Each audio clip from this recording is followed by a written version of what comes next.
जगन्नाथ मंदिर के कई रहस्य हैं जिन्हें आज तक कोई सुलझा नहीं पाया। यहाँ विराजमान भगवान जगन्नाथ की मूर्ति में आज भी श्री कृष्ण का हृदय धड़कता है।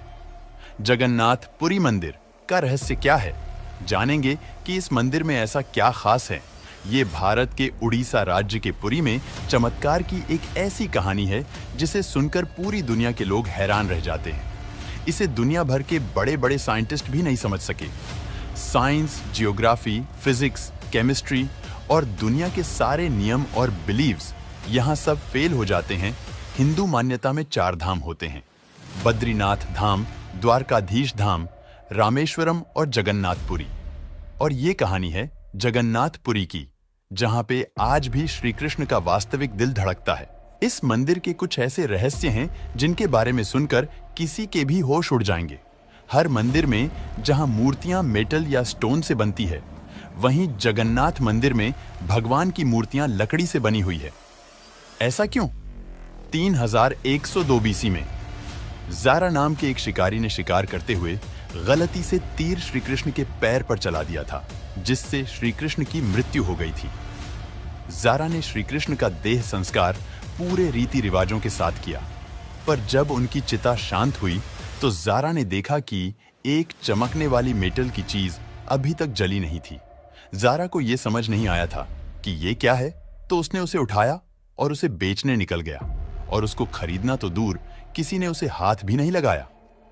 फिर आखिरकार ज़ारा ने हार थककर उस मेटल की चीज को एक लकड़ी पर रखा और उसे पानी में बहा दिया। गुप्त साम्राज्य के समय अवंती के राजा इंद्रद्युम्न, जो कि विष्णु जी के बहुत बड़े भक्त थे, एक दिन उनके सपने में आकर विष्णु जी ने उन्हें एक नदी में डुबकी लगाने को कहा, और ये भी कहा कि एक लकड़ी के तने में उस नदी में तुम्हें मैं मिलूंगा। इस सपने को देखकर अगले ही दिन राजा डुबकी लगाने चले गए। डुबकी लगाते वक्त राजा को नदी में थोड़ी ही दूर एक लकड़ी का तना भी दिखा। बिना देर किए राजा तने तक पहुंचे और उस तने को महल में ले आए। फिर राजा ने कुछ बहुत नामी काश्तकारों को बुलाया, पर उनमें से कोई भी उस लकड़ी से एक मूर्ति नहीं बना पाया।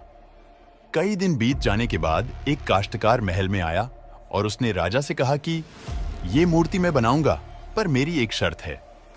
राजा ने काश्तकार से उसकी शर्त पूछी, तो काश्तकार ने कहा कि यह मूर्ति बनाने के लिए मुझे पूरे 21 दिन का समय चाहिए, और मैं चाहता हूं कि 21 दिन से पहले ना तो कोई मुझसे बात करे, ना मिले, और ना ही मेरे किसी भी काम में विलंब डाले।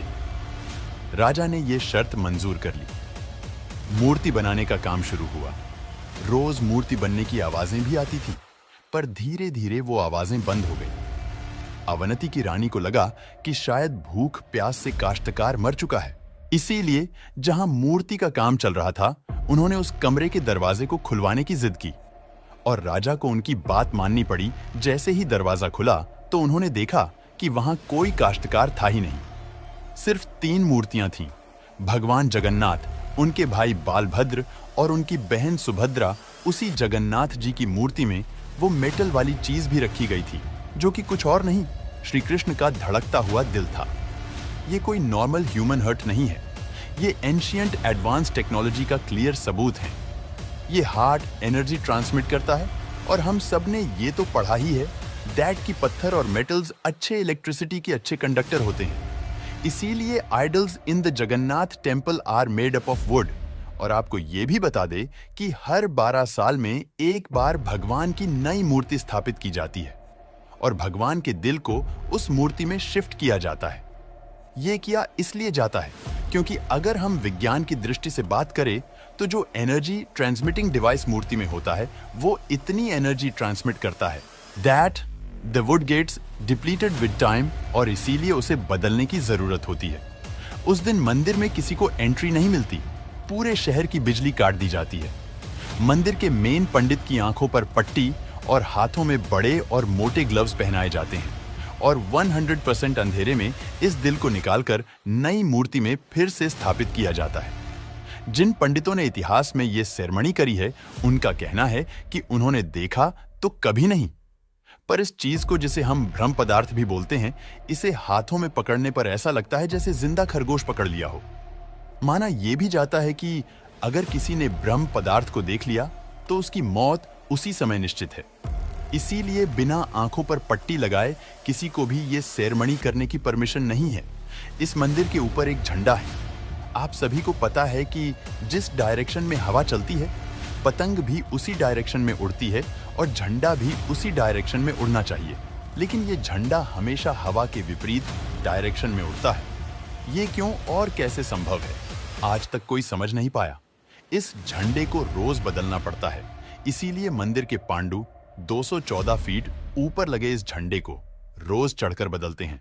कहा जाता है कि अगर किसी दिन ये झंडा नहीं बदला गया तो मंदिर 18 सालों के लिए बंद हो जाएगा।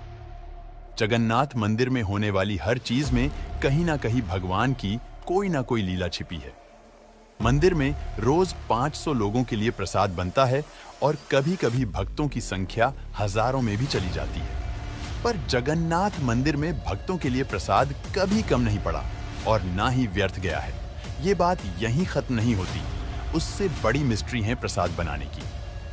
लकड़ी की आग पे 7 मिट्टी के बर्तनों को एक के ऊपर एक रखकर प्रसाद बनाया जाता है।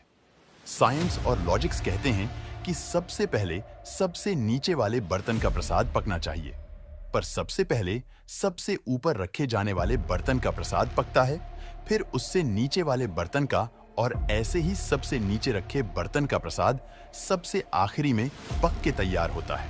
दोस्तों, क्या आपको पता है 214 फीट के इस मंदिर के डोम की परछाई आज तक कभी बनी ही नहीं, और हमारी साइंस इस बात का भी लॉजिक नहीं ढूंढ पाई।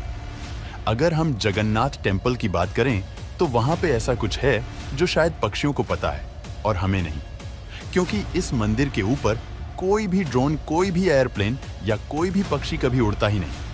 आपने देखा होगा मंदिर के डोम्स पे या बड़ी बड़ी बिल्डिंग्स पे बर्ड्स को बैठे हुए, आप कभी भी किसी भी पक्षी को जगन्नाथ टेम्पल की छत पे या उसके डोम्स पे बैठा हुआ नहीं देखेंगे। पर कंफ्यूज करने वाली बात यह है कि कैसे एक बेजुबान पक्षी ये जानता है कि इस मंदिर के ऊपर से उड़कर नहीं जाना। सुदर्शन चक्र, ये नाम तो आपने सुना ही होगा। सुदर्शन चक्र भगवान विष्णु का अस्त्र है। ये अधर्म का विनाश करता है। जगन्नाथ मंदिर के टॉप पे एक सुदर्शन चक्र है और उससे आप जिस भी डायरेक्शन से देखोगे उसकी फेसिंग आप ही की तरफ होगी। भगवान जगन्नाथ, जिनके नाम का मतलब ही जगत के नाथ हैं, इनके मंदिर में लाखों श्रद्धालु अपनी आस्था और प्यार भगवान के लिए लेकर आते हैं। पर इस मंदिर में सिर्फ हिंदुओं को दर्शन करने की अनुमति है। किसी भी और धर्म के इंसान को दर्शन बाहर से ही करवाए जाते हैं। जैसे कि हमारी ex prime minister Indira Gandhi ji, वो भी जगन्नाथपुरी गई थी दर्शन करने, पर क्योंकि वो फारसी हैं और हिंदू नहीं है, उन्हें उनका सरनेम फिरोज गांधी से मिला है। इसीलिए इंदिरा गांधी जी को भी दर्शन करने की अनुमति नहीं दी गई। हर साल पुरी में जगन्नाथ जी की रथ यात्रा भी निकलती है। ये 9 दिन का त्योहार होता है जिसमें भगवान श्री जगन्नाथ, देवी सुभद्रा और भगवान बालभद्र को गर्भगृह से निकालकर रथ पर बिठाकर यात्रा करवाई जाती है। माना जाता है कि ये यात्रा इसलिए निकलती है क्योंकि भगवान इन 9 दिनों में प्रजा के बीच आकर प्रजा के सुख दुख को खुद देखते हैं, और इस यात्रा में लाखों करोड़ों भक्तों की भीड़ हर साल इस यात्रा का हिस्सा बनती है। जगन्नाथ पुरी मंदिर की मिस्ट्रीज यहां खत्म नहीं होती, और भी बहुत सारी कहानियां हैं जो हम नहीं जानते।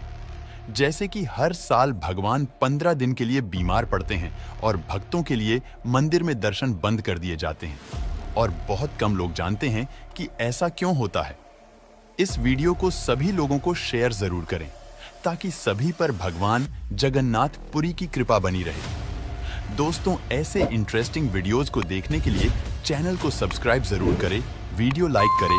धन्यवाद।